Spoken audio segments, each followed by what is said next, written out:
From that day, we shared cafe lattes. Ooh, cafe lattes.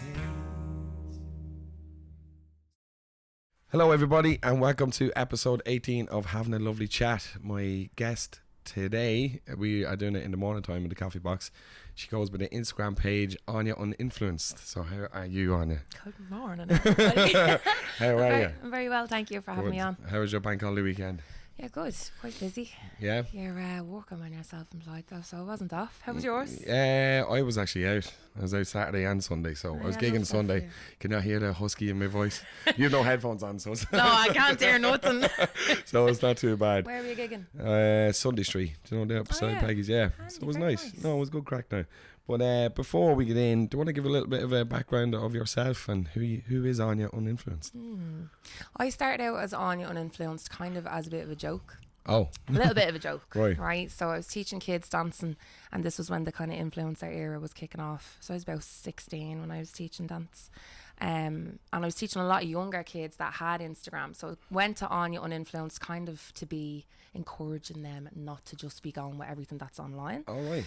And then it stuck, and then we had it on hoodies, and then I couldn't come away from Right. it. So Yeah. that's why You've done I'm the complete opposite of what you wanted. complete opposite. Go on and try and influence everybody with all my stuff. I'm only messing, but so that's why I have that page, and then I obviously have a studio page for work. But I was originally a dance teacher for years. That's kind of what I was known as for a very long time, and then I delved further into kind of spirituality and wellness, and I think now I'm known more for that and for healing aspects and Kambo medicine and all of that kind of jazz. Love shaman work. Okay. All of that.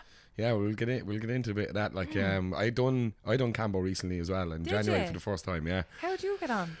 I done it with a guy, Ryan is his name, up north, a friend of mine. Amazing. I've had him actually. Do you know Ryan? No, I he's went on mushroom ceremonies. Yeah. That's what it was. Love Yeah, him. that's what it was that weekend. And my friend Kieran, I done a podcast with him. I think it was like a good few months ago, and he was telling me all about that, and I was like, I was all mad to do something like that, and I was like, it was class, brilliant weekend. Didn't really enjoy the Kambo. Yeah, it's not an enjoyable experience. No, it's not. No, but I think for the whole ceremonial thing, it was definitely worth doing. Do you know what I mean? You kind of felt really light doing it, so it was. How great. Many doses did you get? Did you don't do know. one ceremony? Oh, just one Kambo and then the mushroom the Yeah. next day. So it was good. It was cool. It was interesting. Yeah. So is that what you do, or you That's what just I do. Kambo? Yeah. I just do Kambo. Right. Okay. Yeah. Now, how did you get into that? I had been doing ayahuasca in Spain, right. and before we do ayahuasca, well, actually we do an ayahuasca ceremony, and then the next morning we do Kambo as a cleansing. So I had done it a couple of times before, but I'd also seen the impact it had on everybody else. So there was people in my group essentially that had high blood pressure on the highest dose of blood pressure medication. There was also John's just telling me there earlier on he's got high blood. Yeah, there you go. A bit of Kambo, John. You'd love it. One of the girls that runs the retreats, her now husband had like stage 3-4, like bleeding into stage 4 blood cancer. And this was just before lockdown, and he kept flying over to get Kambo. And his doctor was just kind of saying, look, I don't know what you're doing. I have no idea what you're doing, but keep it up, because you haven't been getting any kind of, well, nothing's been changing prior to whatever you have changed. Was he getting better, or was getting better? Right, okay. He's completely fine now. Wow. Yeah. So, like, for people that don't know, and what is it in Kambo that is good for the body? It's a purifier. So you're going in, it has, I mean, people are paying like 200 quid for peptide face creams, right? So this is just full of peptides, but it will cut through your system. So the way that I would view it is nearly like it goes in and it attacks any kind of toxins or viruses. It works as an antibiotic. So in the jungle, it's called the jungle vaccine. Yeah, that's It's very potent. You know, if you were to continuously do that every couple of weeks, you'd have a serious immune system. Right, okay. Serious immune system. Yeah, it'd be like Superman. Yeah, totally. Yeah. You want to see them going around in the jungle, but it's gas, because I actually don't think I've ever said this on anyone else's podcast. They also use it as a form of punishment for their kids. So if their kids don't get up and go to school, or if they're being just as kids are. Like, Yeah. they'll force them down and give them camo. Oh, wow. Yeah, could you So it's imagine good for the that? adults, not so, no, not as a kid. No, Jesus you're Christ. traumatized. Absolutely. Completely traumatized. Like, Yeah, you'd be but- going to school the next day. I'll tell you that. 100%. Never to be missing a day again. Let me tell you, that would have worked on me as a kid. Yeah, okay. And so is that your number one thing you're doing in, like, where's your space do you do it on? I'm over by the Boyne Business Park, so I'm over by Integral. Okay, grand. And you have your own yoga studio there, because I've seen on your page you do like rave yoga, you do also, like, it's a big mixed bag, really, isn't it? Yeah, I'm just love loads of different Right, stuff. nice. Just love it. It keeps it interesting for me, and I try and bring everything that I love into one space. So I have a yoga studio there. I do dancing with the kids in there, and then I have a little healing room. So I have like all the energy walk and Cambo. Yeah, and Reiki as well. Yeah. Yeah, nice. And do you find everyone's really getting into that now, isn't it?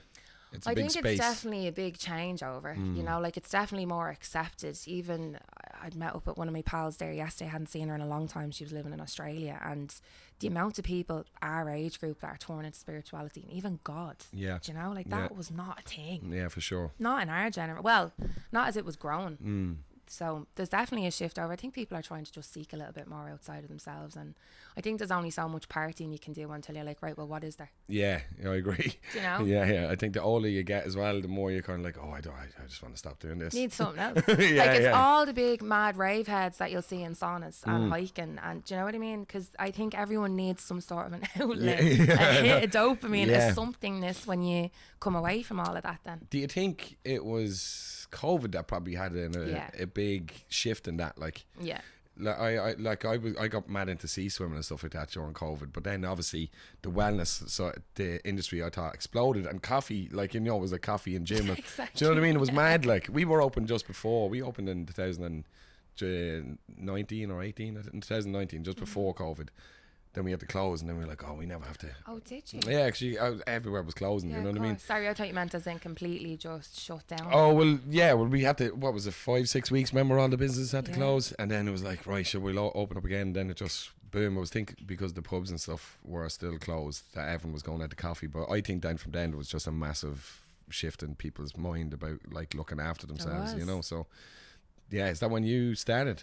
I had started a little bit beforehand. Had I? Oh, I was delving into it. Yeah. Like, I was going to meditation circles. I'd done cacao circles and stuff when I was about 19, 20. Never heard of a chakra system. Remember going up and dancing professionally in Dublin, and the girls were talking about chakras, and I hadn't a fucking clue. Right. Like, I hadn't a clue. And this is all the work I do now, but definitely seeing a shift. Because even people that were kind of just had nothing to do. Like, I remember there was all these meditation, it was a Deepak Chopra meditation going around. It was like a 28-day challenge. And there was loads of group chats I was added into, and I was like, I didn't know you meditated. And kind of people just being like, nothing else to be at. You know what I mean? Yeah. Just filling a hole in the day. So I think out of boredom, people started coming to it as well. Yeah. But that's all right. Yeah, no, it is, yeah. You're still experiencing it. Yeah, absolutely. It was a good shift in a way, you know. Yeah, no, it was. And I have a million here things in my mind that I want to talk about. So yeah, I want to go back to the Cambo, because I do think that is definitely an upcoming thing. I don't know if is it like really popular at the minute, or is it still people are very skeptical of it? I think people are still afraid of it. I do think it's becoming more popular, because when I started talking about this when I was about 20, nobody had heard of it. Yeah. And there are an awful lot more people I'm surprised you've done it. Do you know what I mean? Yeah, And there's other people I've met in gyms and stuff like that being like, oh, I done it as well. So it's definitely, whereas I hadn't met anybody about 7 years ago that had done it. And what's the what do you think is the general consensus of it when people do it? Like, because I know myself, it's like, I won't be rushing back. I know. You know, but when you learn about, like, how good for you, kind of like, look, it's probably like 15 minutes of a bit. It's not really bad feeling. It's just like, Oh, it's uncomfortable. Yeah, it's uncomfortable. Do you know what I mean? And then that's why I was like, I don't really want to go back, but I would probably do it again if you know. I think you'd get an urge if you needed it. Yeah. I think that's the difference with Cambo. Like, I will see it with some people. I mightn't see them for over a year, which is totally understandable. It's not a regular thing that you need to be doing, but it's when someone has an urge. Like, I had someone in with me, and I don't think they'll mind me talking about this, won't get into any kind of mad details, but I just never have seen this before. This person, roughly generally speaking, the intention was just to bring in a bit of joy and to feel like themselves again. This person's a really happy-go-lucky human, like, and as soon as the purge was over, just a mad wave. Now, I mean a mad wave, the giggles. The two Oh, of us wow. were in stitches laughing. Nice. I hadn't even done the cambo. And she was like, I wish you could feel what I'm feeling. No way. And howling laughing. She's like, I feel like I could actually be on drugs. Like, Yeah. and instantly, but that was what she needed. I always just trust that the medicine brings. Yeah, because what you need. it's not like, it's not psychedelic. It's not No. like that. It is purely what medicine, like, you know, plant medicine, like, well, frog medicine. Frog medicine. Yeah. Who They lives live on in the plants. But yeah, I think it'll give you what you need. And like, how did you find your purging process? It took ages. Did it? Yeah, and there was a couple Can I of... ask you something? Yeah. Would you be somebody that holds on very tightly? Are you afraid of letting go of control in your life? No, I don't think so. Okay. Yeah, no, I don't. I'd be afraid of getting sick. Yeah. That's what it was. I hate that. Well, I'm not sure anyone likes that feeling, but yeah, I wouldn't like that. So I think that's why I was holding back. Whereas now, if I was doing it again, I'd probably be like, right, I know what I'm at. Yeah. That's why my head is like, I don't want to. I thought it was going to be violent, like, you know what I mean? Yeah, no. But it's not. You know, It's and not. you're drinking plenty of water, so it's basically just all that like kind of coming up. But I think that was what kind of held me back a bit. Then it was with Kieran, who I hope you won't mind me talking about it, but he went on it, and he's obviously done it a few times before, so he's away, like, you know what I mean? I'm Yeah. like, good God. That's it. Or it's You like know when what I you mean? know what to expect. I know this bit like, well, it's not TMI. Look, everyone gets sick, but it's like if you learn to open the back of your throat, it's grand. The process is very easy, you Yeah. know. But if you're holding it, yeah, it can be hard. Yeah, but no, it was definitely a really good. It was a good experience. I enjoyed it, like, and in as a whole, I the whole understand. the whole thing, like, but and do you find like many people inquiring about it and going through with it, or are they just like dipping the toe, like? I've actually never had anyone inquire and not do it. Oh, really? I think if you've come up to find out about it, Everyone's actually like- I've never had anyone not do it that has Okay. inquired about it. That's just my own experience so far, though. And you don't do it. You don't do it with them, do you? Oh no. No, you're I'm just facilitating. administering it for you. No. And where did you go to kind of study to practice it? I went be 2 years ago, maybe a little bit longer. I have 2 years in my head, so I'm gonna go 2. Okay, let's go with that. Time has kind of morphed in the last kind of 6 months. Yeah. Yeah, it was over in the jungle. Okay. Yeah, Where? amazing experience. I In was the over South America? Yeah, it was Wow. in Iquitos in Peru. Nice. Very, very remote place. So when you fly in, like I'd say the airport is the size of maybe a tiny bit bigger than the coffee box. Oh, right. That's it. You're walking through, you come out. The only way you can get to that little town is either by boat or by plane. You can't drive to it, so Okay. it's extremely remote. And I honestly, like, really and truly, I would live there if I could. Oh, If I really, had yeah. enough Spanish, I would live there. I would just go completely remote and live there. Nice. Thought it was the most amazing experience of my life. Is it in the Amazon? Yeah. Yeah. Yeah, I'm living in a little hut. Lovely. Very basic, Yeah. Ayurvedic, But just loving vegan life. foods. Thought it was amazing. Yeah, Just like- I'd be well. I think a lot of people would be well up, get out of the system and go Yeah. live in the trees. Oh, it was unbelievable. Now, like, it wouldn't be for everybody. Like, our running water came from the lake. Oh, If you wanted a quote unquote clean shower, like you're having a shower in the rain. yeah. But that is a bit of me all Yeah, over. nice. When are you going to go back? I'd love to, but Yeah. now I have business. Yeah, so. no, yeah. So yeah. I had one, but I didn't have a venue, you know, like, because Yeah. I actually have been mulling this over for the last couple of weeks. I was going, I'd do anything to go over this summer, but I just can't with Can't rent busy. and Are you bills busy? and- I'm busy. I'm definitely trying to build me numbers for classes since moving venue, which I wasn't Okay. expecting. Why? Wait. So what? What do you mean? Where were you? Where was you first off? So I was between Marion Park and I was also in Maitri Yoga there beside the Dole office. Okay. So everything is now in one space. Right. So to be fair, like, I've had people travelling in from Deleek and Bettystown, and I'm very grateful for that. But not everyone wants to travel. I get that. Yeah, But but they were still travelling to Drogheda anyway, no? yeah, I just think maybe people in Drogheda don't travel as much as people in Dublin. Oh, okay. General consensus. I Yeah, don't right, think people okay. do it. Yeah. It's just what I've seen. Yeah. Okay. But I'm okay with that. We'll build, and I just don't have clientele on that side of the town as of yet. Okay. But healings and stuff are busy. Like, Yeah. people that'll travel from So all is over to it come the into me. yoga you're probably looking to build up a bit more? Is it? A little bit more, yeah. And is it what kind of yoga do you do? I teach yoga lattes, so I don't teach yoga or Pilates on their own at all. Blend the two of them together. Oh, how's that? I just think you get the most out of it. It probably comes from a dance thing. I think if you're not strong, you're flexible. If you're flexible, you're not strong. So nobody has a balance. So to me, just my logic with working with bodies for so long is it doesn't make sense to me for you to only strengthen your body if you lack mobility, and vice versa. Right. So I do the two of them Yeah, together. that kind of makes sense. And what way is your classes worked? Is it like all evening times, mornings? Evenings, I've only just started 2 morning classes there the last 2 weeks to try and get like a one on a Wednesday to bring mums and babies in that can't get childcare. Saturday mornings I've kicked off as well. They're sweat and sculpt, so they're slightly different. It's like Pilates, bar. You're like, what is this? What, damn it? Weights and stuff like that. It's more a thing in America than it is here. Haven't seen it here yet. I've seen it in America. Right, okay. Which is always a good thing if you're first here one. sometime. Yeah. That's a definite. Yes. Things in America seem to filter away slowly here. Like Ireland, I always seem is nearly a year or so behind. Oh, a little bit longer. A little bit longer. Yeah. A little bit longer, And do you do like saunas and stuff like that? Like, do you do recovery in that? Yeah. How often would you do them? If I'm being really honest, I only go to saunas when I'm weight training. Okay. If I come away from that for a few months, I don't go near a sauna. All right. Yeah, it took me a long time to get my head around going in and not being able to breathe. Yeah. I know most people can breathe. Yeah. I think I just had this for years about, I don't know, I think I died by getting choked in a past life or something like that. Oh. Something where I'm like, oh, when I'm going in, you know, I'm over it now. But what about you? Do you go often? I tried to go. Well, see, I'm up in Gym Plus, so I'd use it in there, and then we go out to Bective a bit. You know, they love that. That'd be There's like an unreal spot in Dunnabee. I can't remember the name. Oh, I've seen that. Is it not? It's not the sauna village, no? Something like that. It could be called that. Yeah, Clients of mine had paid for me to go with a group of my students. It was just gorgeous. Yeah. You're sitting in the sauna. I actually thought you could put your hand through the back of it. The glass was that clean. You're looking out at the beach. It was just gorgeous. Class. It's mad that's they're all popping up everywhere now, isn't it? Again, that's what you're saying. It's just this whole wave of wellness in Ireland is coming. It's great. It's huge. No, it is great. You're seeing it with there were some stats I was looking at recently. Oh, was it 18 to about 25? I can't remember what the percentage was, but when they're going away, most people between that age bracket are looking at like gyms close to their hotel that they're staying in. That's where the influx of saunas, health. Oh, okay. It's totally different.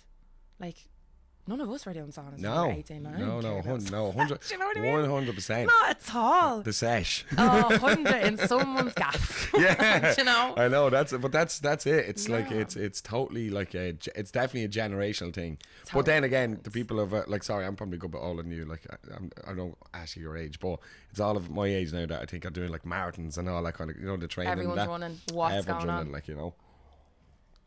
Do you run? No, I used to. I do the odd like 10k. I done a half marathon last year. So you've done your phase. I've done my bit, and then I'm just going to the gym.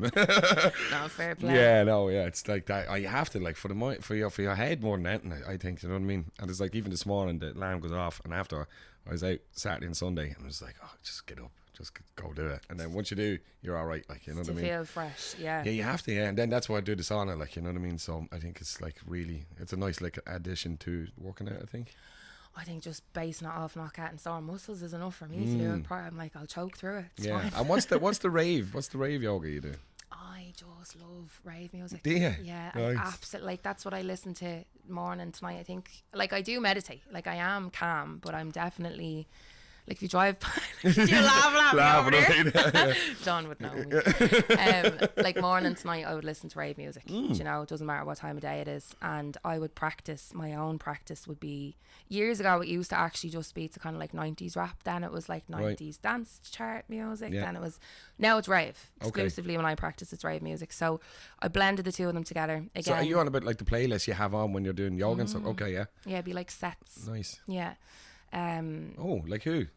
Oh, I love a bit of Pagasi. Okay. Yeah, look, he's like, do you like Pagasi? No, I don't. I know.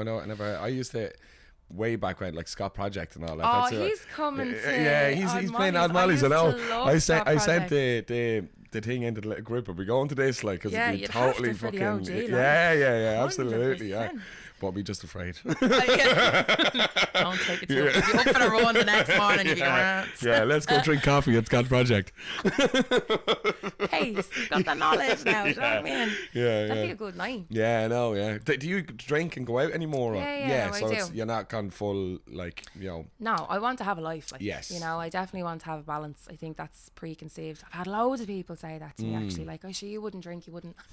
I do. Yeah. Well, see, yes, I do. It's a hard, I suppose, a hard thing, like, of balance. You know what I mean? On one hand, you're like, oh yeah, I'm all wellness, but yeah, you're right. You need to live a life as well. You know what I mean? I'm here to be a human. Yeah. Do you know what I yeah. mean? So I want to be a human. No, I don't drink often. Like I would never, I never drink at home at all. It wouldn't matter what occasion it is, who's part. I don't drink at home. I love going out to an event, and that's when I'll drink. Yes. So I'm not like a big pub head or that, and I drink if I was having a bit of filth. But like, He's alright. He's going back in. It's okay, go. oh, it is. Sorry. Yeah. But no, it would be more at events or going out on a night out, that kind of thing. Yeah. That's when I would drink. Are you going to go to Scotch Party? I have the fear of going out in Drogheda, right? I have a major fear because Are you from Drogheda? This is a loaded question. I mean, in technicalities, yes and no. Like I personally would say I'm from Dublin. Okay. Why? Probably because I had to go to school from Dublin a lot of the time. My parents are from Dublin. My grandparents all lived up there. So you just moved down here then? Yeah, like I'm living down here. Did you grow up here though? Yeah. Right, okay. But I can't say I'm from Drogheda the way that I speak. Yeah. Do you know what I'm saying? Yeah, I know. I get My you. teachers and all took the piss out of me in secondary school, but I wasn't allowed to have a Drogheda accent at all. Right. Like my dad would like. Yeah. I mean, don't be sounding like a culture. Oh, 100%. My dad, like my dad's famous line was, "I'll send you to elocution lessons on Sheriff Street if you come out into this gaff with a hair like your friends." So it wasn't allowed. So that's hence why I talk the way I talk, everyone. Right, okay, there you go. The mystery is cleared up. There you go. Scarlet after saying that, now cut that out. So why would you have to fear going out and Drogheda? Because I've taught an awful lot of kids, and I don't like bumping into kids on a night out. I hate it, and their parents. Yeah, like okay. No, it's not that. I love seeing the kids. I just want to be with my friends when I'm clocked out, because I don't get to clock out very often. So, and I've had it happen to me over and over and over with parents coming up to me. I'm like, please, I just want to have a smoke and have a chat to my friend that I haven't seen in 4 weeks. I know. So I just don't. How do you find that? 'Cause you bump into loads of people. Yeah, not too bad. Like, you know what I mean? I just kind of just go with it. But like you would be getting dragged. See, a lot of the times if I'm out, could be like during the week really. I don't really go out Fridays and Saturdays that much. So you're avoiding unless it's a birthday or something like that. The weekend just gone was like one of the lads was leaving for work. He's going back to Mexico, and then I was gigging on Sunday, but that was my first gig in this year, I think. Yeah, so I was like, this is it, and then I'm going into retirement again. I know, I got that. Yeah. We'll see you on the June bank holiday weekend.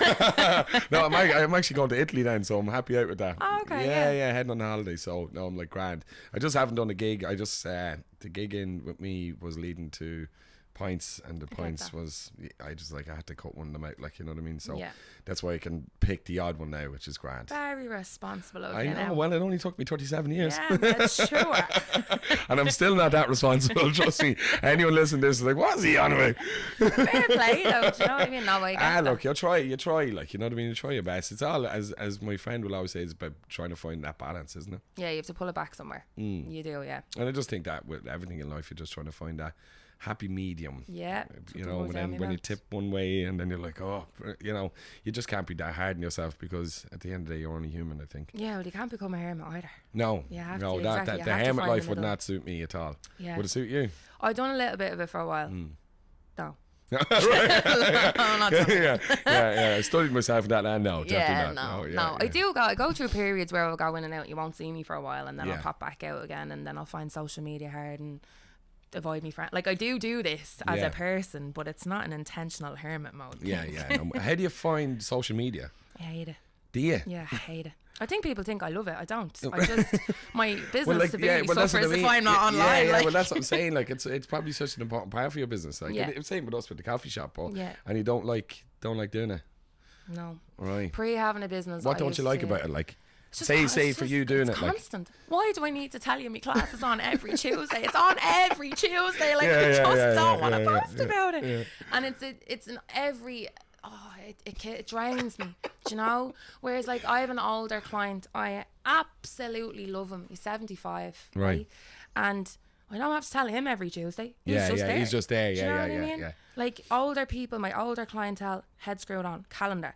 Yeah. When they say they're going to be there, they're there. Yeah. I don't want to be chasing you. If you want to come. Like, but also at the same time, I have to post about it because these are all forgetting. Yeah. Well, see, there's that much content now. It is the kind of thing you have to. Your phone just screams at you all the time. Sorry, but and you have to probably keep like posting. But I know what you mean. I like. it's hard to stay. I don't know how people like post 2-3 times a day and around that. I don't know how to do it. My head would just fry, like, you know what I mean? I can't even like in terms of posts. Stories is where I'm at. Yeah. Because yeah, then I same. can't regret it. I don't have to put much thought into it. Don't need to make it and just go on talk. It's gone in 24 hours. Grand. Yeah, and then it's not too bad. You don't have to keep. Yeah. But scheduling posts and doing this kind of 2-3 times a day. Don't get me wrong. I done it a few years ago. It significantly brings in clients. Like the influx is unbelievable, but the burnout rate was it didn't, to me, it just didn't equate. It wasn't worth it. Do you think you'd get to a place where you could get someone to do it for you? Yeah, one day. Yeah. One day. I want to get a cleaner first. Yeah. Oh, right. What? To clean the studio? Yeah. And my building's quite big, and I share it with a few other people, and I'm the only one that mops, hoovers, does the toilets, I'm the only one. Did you hear that? I'm the only one, if you're listening, right? Now, I don't really mind, but I do, right? If I'm being totally honest. It takes so much time because it's so big. Yeah. I'll pay for a cleaner, and then eventually I'll get a content creator. Yeah, that's okay. If I can find someone that can do both. Yeah.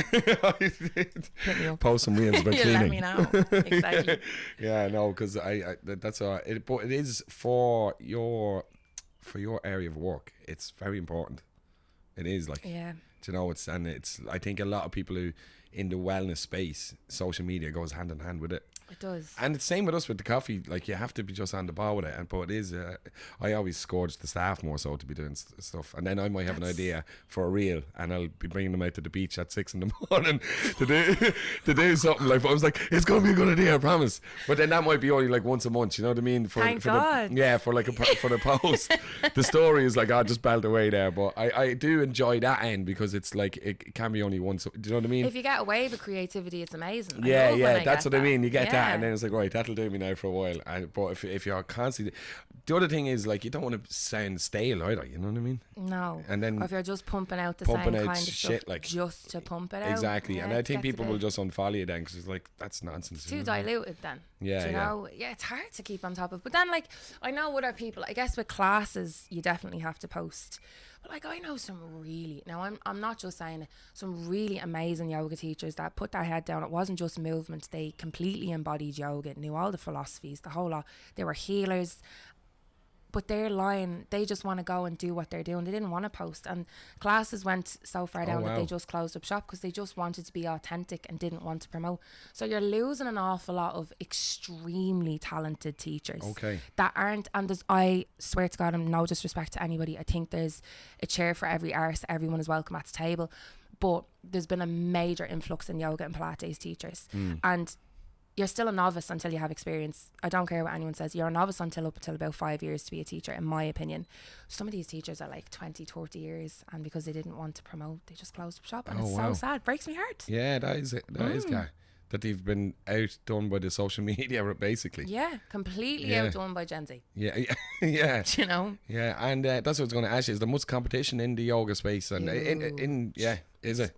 Like, there wasn't when I started. I done yoga teacher training privately, and then about 2 years ago Diffie done a course, and then there's just went boom. Okay. So it's everywhere.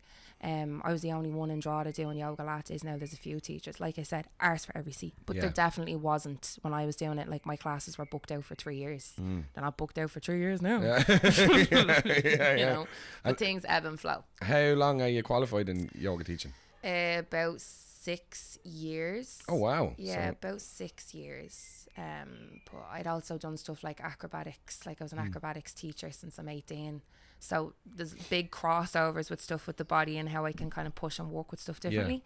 I'd done training with the owner of Circus Soleil, stuff like that. There's loads of like little melts that came in with my training that makes my life. So you can kind of like blend a lot of things together. Like, that's pretty good. That probably, does that give you a little bit of an edge, a little bit? I think it does, because I just feel like I understand the body. Like, I was dancing between 12 and 16 hours a week for about 10 years, and then when I went on to train, it just felt like I understood mobility and movement a lot more than maybe the average person. Right. When I went in then to train in Pilates, I was about 21. So, no, 22. So I'm about 5 years trained in Pilates. but like that you can just see alignment straight away. If you're trained in any kind of movement from years ago, you can notice it straight away. There's not a lot of teaching you need to do except for the anatomy and physiology, bit of a bitch. Okay. And do you ever incorporate like diet and stuff like that into, or do you just leave that For alone? my clients? Yeah. No, if I was to work with someone one-to-one, I do. Like I do Okay. rehab work that I don't promote at all, actually. So people that have went through like back surgeries or hip replacements, knee replacements, stuff like that. So I would talk a little bit more about nutrition with them and how to kind of manage inflammation in the body. Yeah. But in a class setting, no. Are you like vegan or any of that kind of crack, or? Oh, no. No. I have in the past. Yeah. And Dipped. Yeah. the whole day is spent thinking about what you can eat. I was never more obsessed with food than I was when I was vegan. Yeah. Obsessed. Yeah. There's something in everything. Oh yeah, Like, 100%. and then you'd have to literally just grow all your own stuff. Yeah, you're either cooking from scratch, or I was doing a little cheat code. Love the old vegan meals out of M&S. Oh, right, okay, right? yeah. But if you look at the back of it, it's just full of shite. Yeah, It's full of additives and preservatives. So it depends on what vegan you want to be. You can be a takeaway vegan, which I kind of done a little bit of, Okay. right, for a little while, because it just takes an awful lot of time. Yeah. But going on ceremonies and stuff now, I'd eat vegan. I'd eat vegan for about 2 months coming up to it. Oh, would you just did? Yeah. I'd go really, really clean before ceremony. Okay. How often would you do a ceremony? I haven't done one now in about 2 years. Actually, funnily enough, only speaking to someone this morning about going on retreat this year. So I'll do something this year. Where? Spain. Spain Nice. is where I'll go. There's a lot of people going to Spain, isn't there? Yeah. Yeah. Yeah, because the shamans are coming over from South America. Okay. So I wouldn't drink here. No. And I'm definitely not drinking with Shaman Dave from Ballymun, you know what I mean? I'm just not. Well, that's what I was going to ask you about ayahuasca. Yeah. I've never done it, but I would love. It's on my bucket list. But again, it would be. I'd like to go to the right place, so I'd like to go maybe South America and try that. So, what was your experience? Did you go to do it in ayahuasca in South America, or was it Spain? I had an option to do it in South America, and I just got a vibe that I shouldn't do it, which isn't something I would usually. Now I do listen to it, but I really wanted to do it in South America. I'm glad I didn't though. Okay. Different tribes practice differently. So I've only ever drank with Colombian shamans. The shaman in Peru was Shipibo, so that's a Brazilian tribe. So their rules are very strict. It's concrete, and if you it's extremely disrespectful if you go against their rules of their tribe. And I would never intend to do that to somebody. And he was an elder. He was in his 90s, like, beautiful man. But in Shipibo, you would have to sit up the way I am, straight spine, legs crossed. You're not lying down. No one is going to come over and help you. So if you're going through like an extreme dark night of the soul or an ego death, you're on your own. Right. Which I would actually be fine with. Yeah. But if someone beside me was going through that, I just want to be with you and help you. And that's probably something I need to look at when I'm doing other retreats. Is I tend to give people readings and stuff when I'm in retreats. It's when I'm the strongest.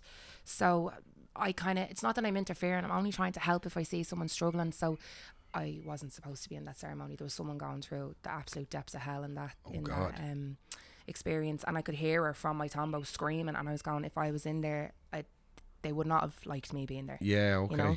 And you just have to leave them be and go through it. It's their karma, would be the Shipibo's kind of opinion of it. They have to go through that, and the spirit is showing them that. Was she all right after it? Were you talking to her? You allowed to talk to people after? Oh yeah, you can talk to them after. Yeah, she had done ayahuasca before, so it was fine. But there was another girl that had never done it, and I think she needed an awful lot of support and didn't get any. So I really felt for her.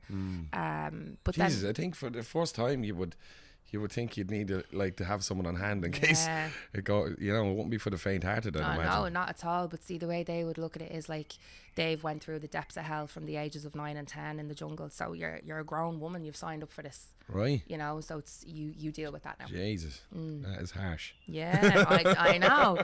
Highly recommend drinking with Colombians the first time. Yeah. That sounds beautiful. much better. No, Brazilians are beautiful too. They just have a different way, different traditions. Yeah. You know, so it just depends on what you're looking for. So what was your experience?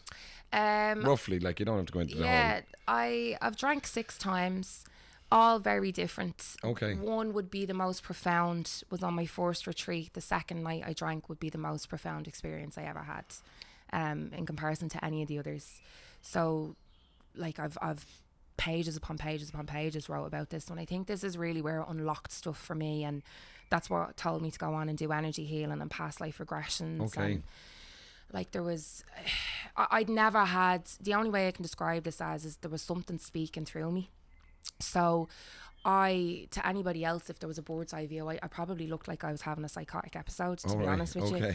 There was people purging beside me. I didn't know any of these people, but I couldn't stop talking, and the shaman came out like they were spitting water on me, trying to like it would be like putting the fire out, trying to calm everything down, telling me like to stop, like you're interfering with, not interfering, but like everyone's going through a process, like will you shut up, you know? But the stuff I was coming out with was like, I know this about Dottie, and this happened to his family, and there was transgenerational trauma, and this had happened, and there was rape in his family, and the reason that this happened, and it just kept spiraling and spiraling and spiraling, and I couldn't stop until it was done. And they were asking me to stop, and I was like, I can't, like someone is speaking through me, and it won't stop until it's gone, and then it just went boom. And then I was back in me thing, and then it brought me through loads of my own trauma and the reasons why things happened, and it brought me back a few generations in my family, and it had told me like I had to go on to do healing work, like that was what I was destined to do. It asked me to pull my place from a psychology degree that I had been dying to do for about 5 years, and I got the place, was starting in 2 weeks time. No way. It's like, pull your place, this is not what you are meant to do. So that was extremely profound. And then the next day when I sat with everybody, everything that I had said had checked out. And then two ceremonies later, I was freezing. I was in Spain, but I didn't bring anything with me, and we were having a day ceremony. So one of the women had given me our jumper before I went in. I was like, oh great, that's grand. And I wasn't having any mad huge experiences or anything like that. I think I was afraid to go up and get more medicine because I didn't know, like I blasted off, like I was in it for about 9 hours, like, you know. So I had this woman's jumper, and all of a sudden I started rocking it, and then I was kissing it, and I was like, this is a baby boy. She had an abortion when she was 25. It was a baby boy. And I went and I was talking to her, but there was loads of like karmic stuff in relation to both of us, so I connected with her. So that's what it done for me. Now, does it do this to everyone? No, it just unlocked something. Like, it was just something that I had to see to kind of push me on my path. Yeah. And look at you now. I know, it's wild. That's mad that telling you to pull the degree. I know. I came home and my mom was What'd your parents say? That's like, you're like, what? My mom met me in Spain, right? So I finished the retreat on Monday. I got dropped to the airport to meet her. And I'm really glad that I stayed in Spain for a week after, so that I could kind of land, you know. And my ma was just like, you're just on one, are you? Right, like the stuff I was saying, my ma would be accepting. Like, I don't think she's spiritual, really. She might say she's religious. But like, you know, everyone in this country says they're religious. I think she just thought it was a bit skitty. I don't think she thought it was being for real, you know. And the day we landed, I'd only just turned my phone on. We were in Dublin airport, and a woman that I'd been following, she was recommended to me by my massage teacher, just to look into that she might be a Reiki teacher that I might be interested in. She had just put up, it was the first thing on my feed, cancellation for Reiki training this Saturday and Sunday, come and get in contact. She was the first person I spoke to on the phone when I got back in my car to drive home, and it started from the jump from the minute I came home from Spain. Nice. It all kind of synchronized into you going to do it then. So I'm sure that made you feel better then about the decision. Yeah, it did. It did. And when I went in, like, no denying it, like I was meant to do it, you know. I think I was probably meant to do it for a long time, but I needed something to kind of throw me up to show me that I had to do it. I think some people come to this by choice, out of interest. I don't feel that way. For me, it's something I have to do. I don't have a choice. Yeah. Nice. And when you say you do the healing with Reiki and stuff like that as well, so for anyone who doesn't know what Reiki is, do you want to give a little bit of background to that? It's energy work. So I teach Reiki, but I don't call what I do Reiki anymore. So if you were to come to me, I call it energy healing. My sister done a bit that Lisa that was saying went to you. I think she done Reiki and studied to be a Reiki healer and stuff like that as well. So with Reiki, you're looking at energetic systems. So if you want to look at it from the spiritual side of stuff, you're looking at chakras. There are hundreds of chakras. We talk about 7 or 8 main ones. But if we looked at it in terms of just physicality and tried to split it between science and logic, or science and spiritual, the sciencey part would talk about how each chakra governs a certain organ or system in the body. So if you were to scan it, for instance, like it could be like your sacral chakra that's coming up, that's going to be all your reproductive organs, the womb space, all of that stuff. So you could look at it that way. The more spiritual you are, or depending on what guides you work with or what spirit kind of works with you, you'll be able to see where each blockage is or what part, without necessarily connecting to a chakra or without necessarily putting hands on. Like sometimes I'll sit with somebody and in their consultation we're talking and I'll go, what's the story with your neck, or what's going on with here? It just depends on how you connect. I have a lot of students that do it and they love it. It doesn't mean that all my students can see and can connect though. Yeah. And do you teach it as well? I teach it, yeah. Okay. So I teach it, but I don't practice it. I have a different way of working. Yeah. What do you mean you don't practice it? So with Reiki, you're using symbols. I don't use symbols. Okay. And if I do, they're channeled. It's not what I've learned. Okay. So I will teach you the origin of Reiki and how it was handed to me, because I can't change it. It's not, I don't trademark it. I didn't channel what's in these books. I will give you what I've been taught, but what I do is totally different. Wow. Yeah. All right, I get you. So it's a whole big mixed bag, isn't it?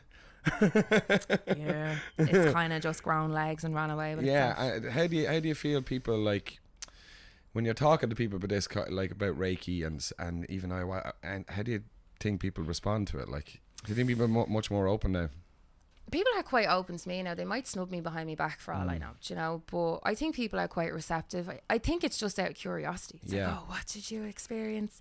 You're obviously going to have a few people, more often than not, people are interested, but they might finish with, I could never do that. It's totally fine. Like, there's a lot of stuff, like, I couldn't run a marathon. You know? Right, I'm never doing that. Yeah. Wouldn't even run a 10k, God love me. But yeah, I think it's more out of curiosity.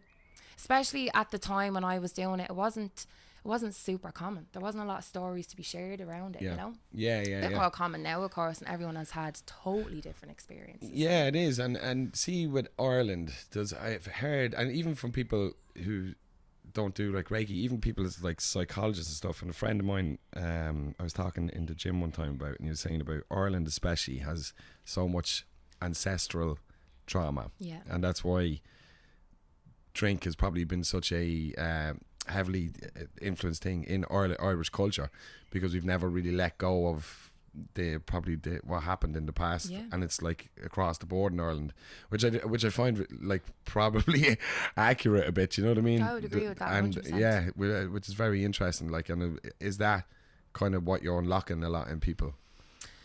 It's very specific to the person. I definitely would see there's definitely a huge emotional lock with men in this country, more than what I would see in other countries, possibly. So it really just depends on what you're coming in for. I think every single person has trauma, and if it's not your trauma, it's been generational and it's been passed down. And depending on what you're looking to seek in this life, the more you unlock, the less trauma your grandkids are going to have, or it's a knock-on effect. There's a ripple. I think just as a person that does this kind of work, I'm very interested in generational trauma, and I'm interested in how sometimes it can skip a generation and why it skips a generation. And if it was given to you and not your father, what is it in you that you needed to get to unlock it? So there's always a reason why the torch is passed to a specific person. That's where my interest is. Okay. Because I think it's given to the person that can carry it on their shoulders. All right. So a lot of the time when I work with people, it tends to be the black sheep of the family. Not always. Like I work with numerous siblings, parents, grandparents. Like I work with whole family systems, but generally it'll be like the quote unquote black sheep that will come to me first. Right. Okay. Interesting. Yeah. I must ask my siblings, am I the black sheep? I would say so, but I've got a whole load of baggage here for you on it. No, listen, I'm the exact same, the blackest of a sheep, me. Yeah. So look, we are coming to the end, but what do I want to ask? Is there many men that go to you?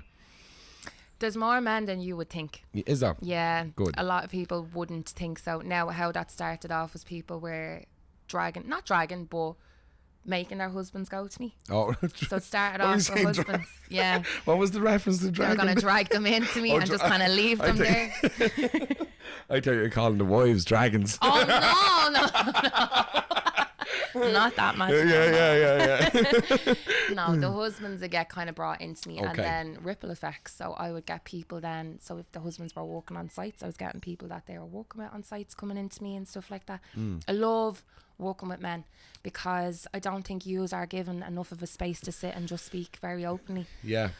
Or be emotional or talk about stuff like that. And more often than not, men are very interested in it. You just don't have spaces where you can ask questions. Yeah, like this. that's why when we were speaking there, that's why I wanted to ask you about, because I agree with you. Actually, lady comes in here, Adele is her name.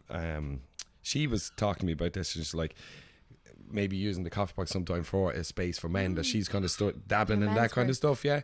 And she's like, what you think? And I was like, I think it'd be great. Like I do agree with you. There's not enough kind of space. I see some of them, and sometimes it's a bit like, oh, I don't know about that. But I think there's definitely a space there if it was done in the right way. If it, yeah. Do you know? Yeah, I agree with that. And I think it has to be, I think you have to watch it sometimes with men's groups. I've seen some of them. I know some extremely good facilitators for men, but you're going to get huge amounts of people that are ex-addicts, used to be locked up, that are coming to men's groups. So you need to watch that people aren't kind of hyping each other up again in that kind of little boyo way. I see that very often. So I think you need a blend of people in men's groups, because it's just the knock-on effect can be kind of dangerous. Yeah. Do you know? And how do you find working with men good? Or I love working with men, but I'm a woman though. You know, I don't know how I would manage it as a man. Yeah. Because I just, no offense, sometimes when there's men coming together, there can be ego there, so it's not always going to come from a space of healing, and it can be very hard for a man to unmask with another man to try and facilitate healing, unless you've done a big long journey on it. So I love working with men. I know what you mean. Yeah, that we'd probably open up to like a woman before we'd open you up definitely to do, I agree with you. Yeah. And I grew up with loads of boys, primarily just where I lived. It was like a couple of girls, loads of boys. It's like a little pet. There's Keito, yeah. She's like, don't come on the equipment. Yeah. He usually Eyeball. just chills out here for the whole day then.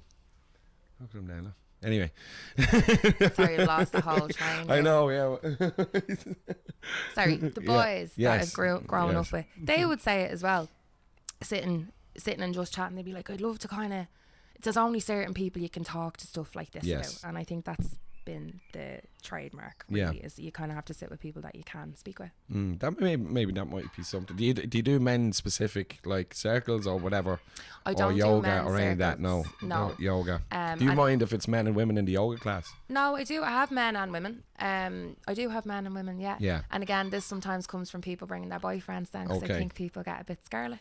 Yeah. But like, you need recovery as well. Yeah. Like people that come to me that do like fighting or boxing, go to the gym. You need mobility. Yeah, for sure. You know, and when I teach the yoga lattes, I teach it as a form of movement. I don't actually teach it as the philosophy or anything like that. It is movement.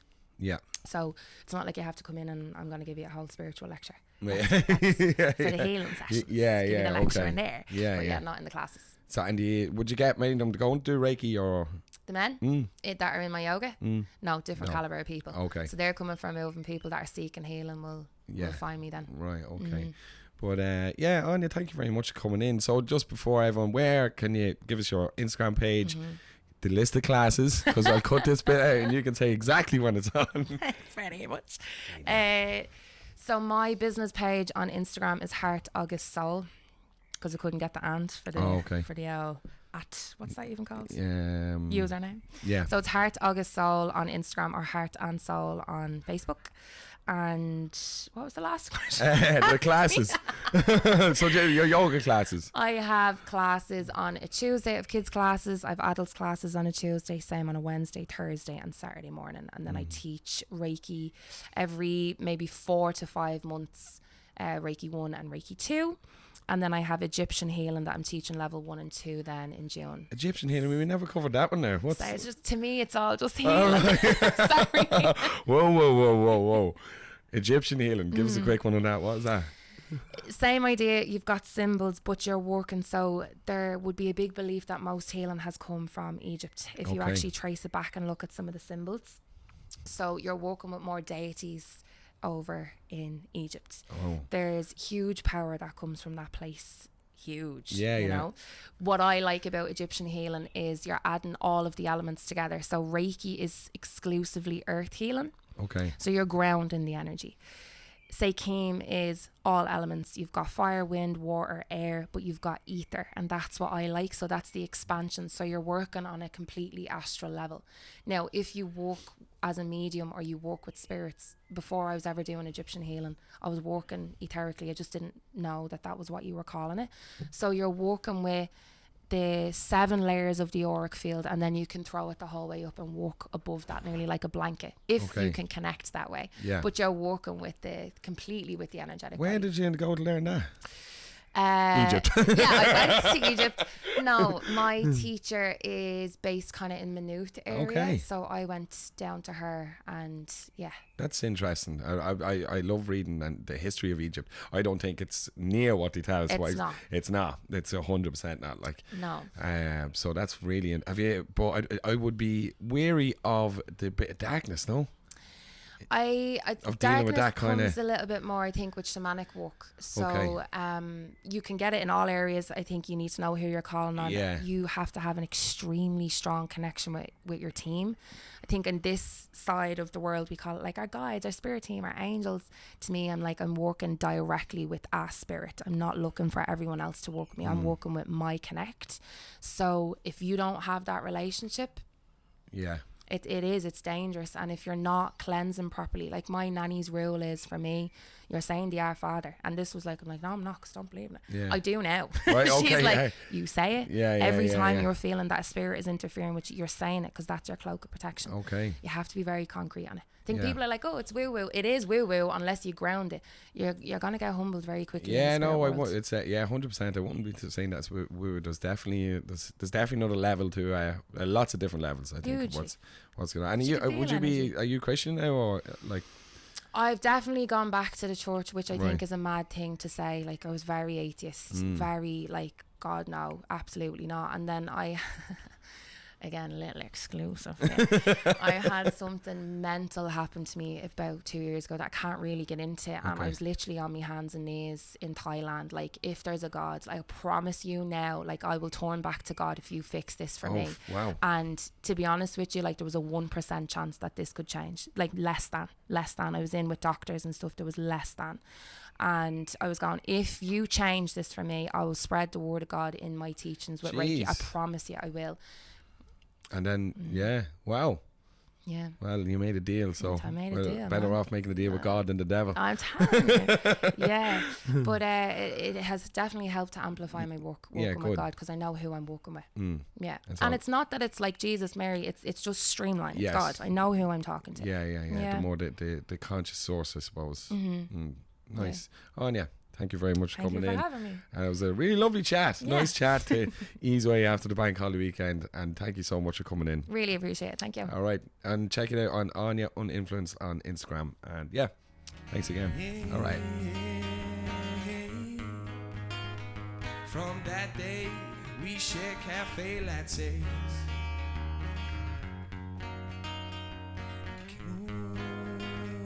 Cafe.